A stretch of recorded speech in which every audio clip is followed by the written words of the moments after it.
ஒரு ஆட்டோக்கார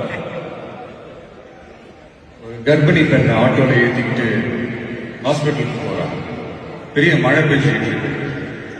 அப்ப அவர்கிட்ட இருந்த அந்த கொடைய அந்த கர்ப்பிணி பெண்ணை கிட்ட கொடுத்துட்டு இதை எடுத்துக்கிட்டு போமா அப்படின்னு சொல்றாங்க.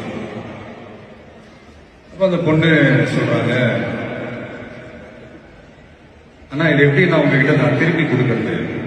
அதுக்கு அந்த ஆட்டோக்காரர் சொல்றாரு, வேற யாருக்காவது தேவைப்படுறவங்களுக்கு கொடுத்துருமா அப்படின்னு சொல்லிட்டு அவர் போயிடுறாரு. அந்த கர்ப்பிணி பெண் அந்த கொடையை எடுத்துக்கிட்டு ஹாஸ்பிட்டல் வாசலுக்குள்ள அந்த வாசல்ல ஒரு பெரியவர் மழைக்கு பயந்துக்கிட்டு அப்படியே கை கட்டிக்கிட்டு நின்றுட்டு இருக்கிறார். அந்த கர்ப்பிணி பெண் அந்த கொடைய பெரியவர்கிட்ட கொடுத்து, ஐயா இதை எடுத்துட்டு போங்கய்யா அப்படின்னு சொல்றாங்க. அதுக்கு அந்த பெரியவர் இதே மாதிரி கேட்கிறாரு, அம்மா நீங்க யாருன்னு எனக்கு தெரியாது, எப்படிமா இந்த கொடையை நான் திருப்பி உங்ககிட்ட கொடுக்கறது?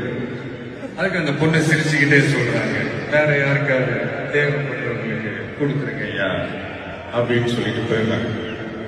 உடனே அந்த பெரியவர் கொடையை எடுத்துக்கிட்டு பஸ் ஸ்டாப்புக்கு வராரு. பஸ் வந்து ஏறி போகும்போது அங்க பாக்குறாங்க, ஒரு பூக்கார அம்மா பூவை வச்சுக்கிட்டு ஒரு அட்டையை மழைக்காக பிடிச்சிட்டு உட்காந்துட்டு இருக்கிறாங்க. பெரியவர் போய் அந்த கொடையை அந்த பூக்கார அம்மா கிட்ட கொடுத்துட்டு அவர் பஸ் ஏறி போயிடுறாரு. பூக்காரமா அந்த கொடையை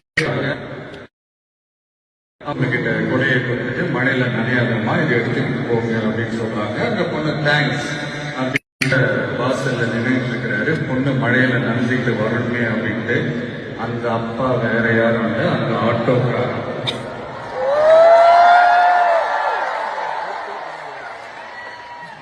அந்த குடை அவர் கொடுத்த குடை. So the moral of the story is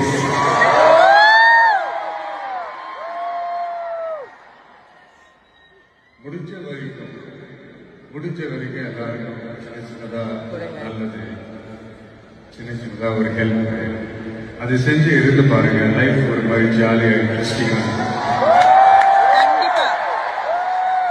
ஒரு ஃபேமஸ் சேயிங் ஒன்று இருக்கு, வெள்ளத்துல தவிக்கிற ஒருத்தருக்கு நீங்க படகு கொடுத்தீங்கன்னா பாலைவனத்துல நீங்க